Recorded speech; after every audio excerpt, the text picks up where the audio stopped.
सकाळी यश उठला. नेहमीप्रमाणे त्यानं किचनमध्ये पाहिलं, पण जान्हवी तेथे नव्हती. कुठे गेली असेल सकाळी सकाळी? बहुतेक गोगटे काकूंकडे गेली असेल, म्हणून यश बाहेर आला. समोरचे दृश्य पाहून त्याला हसू आवरलं नाही.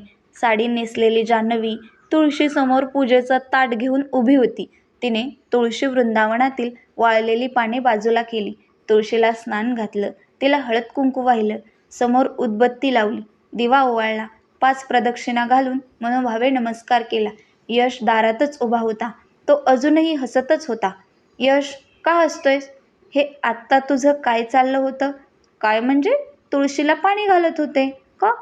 गोगटे काकू म्हणतात, तुळस सासूरवाशिनीची पाठराखी नसते, ती तिच्यावर कायम लक्ष ठेवून असते. सासूरवाशिनीने आपली दुःख तुळशीला सांगावीत, ते आपलं सगळं ऐकून घेते अन देवाच्या कानात सांगते.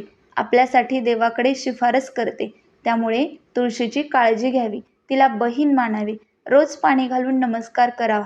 आणि तूही या सगळ्यावर विश्वास ठेवलास? कम ऑन यार जानू. यश, मी फार्मसीची स्टुडंट आहे. फार्मसीमध्ये तुळशीला एलिक्झर ऑफ लाईफ म्हणतात. तुळस इतर वनस्पतींपेक्षा जास्त, म्हणजे दिवसातले 20 तास ऑक्सिजन प्रोड्यूस करते. त्या नेसंट ऑक्सिजनमुळे टॉक्सिक गॅसेस कमी होतात. तुळशीत सायक्लो ऑक्सिजनेटिक एन्झिम असते. हे एन्झिम ऑक्सिजन इव्हॉल्युशन मेकॅनिझम रेग्युलेट करते.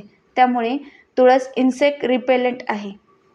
या सगळ्या गोष्टींवर माझा विश्वास आहे. आणि काकू म्हणल्या की तुळशीला पाणी घातलं की पत्नीची पतीवर निष्ठा वाढते आणि पतीची पत्नीवर प्रीती वाढते. तुला यावर आणखी काय म्हणायचं आहे का? यश तिच्याकडे पाहतच राहिला. I am speechless. एवढंच तो कसंबसं म्हणाला. चल मग, नाश्ता रेडी आहे, थंड होण्याआधी करून घे. दुपारी बबन यशचा लंच घेऊन गेला. त्यानंतर जान्हवी अनुशी स्काईपवर बोलत होती. हॅलो डार्लिंग, कशी आहेस? मजेत. तू सांग. मी बरी आहे. काय म्हणतो ग तुझा सो कॉल्ड नवरा? काही नाही, तो साईटवर गेला आहे. तुला त्रास तर देत नाही ना ग? अजिबात नाही, उलट माझी काळजी घेतो. मी म्हणेल ते ऐकतो. तसा त्रास नाही ग.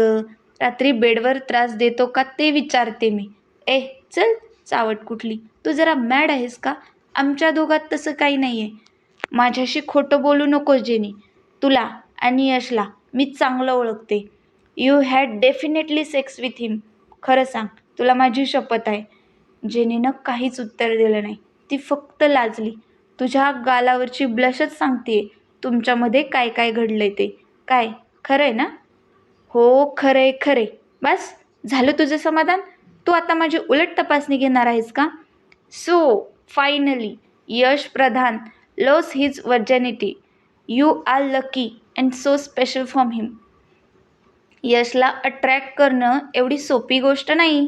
कित्येक मुलींनी ट्राय केलं. Finally you have achieved it. Yes, I am lucky. आणि या बाबतीत तो खूपच लॉयल आहे. माझ्या परवानगीशिवाय त्याने मला स्पर्शही केला नाही. क्या बात है. सो कॉल्ड नवऱ्याची फारच स्तुती चालली आहे. आणि एक गोष्ट लक्षात असू द्या, प्रेग्नेंट होण्याचं फक्त नाटक करायचं आहे. खरोखर प्रेग्नेंट व्हायचं नाही आहे. आवश्यक ती काळजी घ्या. आम्हाला तेवढं कळतं. लहान मुलं नाही आहोत आम्ही. या चुका मोठी माणसंच करतात, लहान मुलं नाही. तुला एक गोष्ट सांगून ठेवते जेनी, या नाटकाचे तुम्ही हिरो हिरोईन असाल, पण मी या नाटकाची डायरेक्टर आहे. मी सांगितल्याप्रमाणेच तुम्ही काम केलं पाहिजे.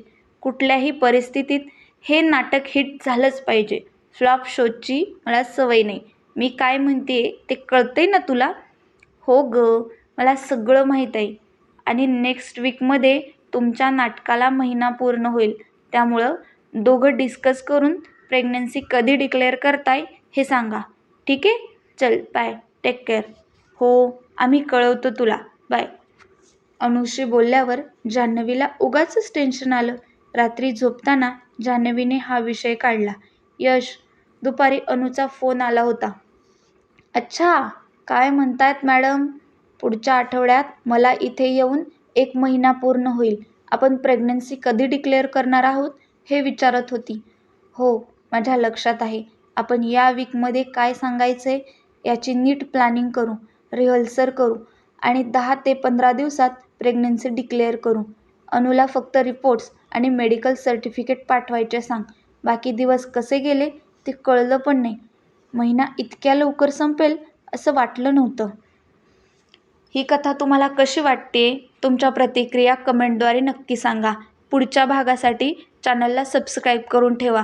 लवकरच तुमच्यासाठी पुढचा भाग घेऊन येत आहे. तोपर्यंत सबस्क्राईब करा.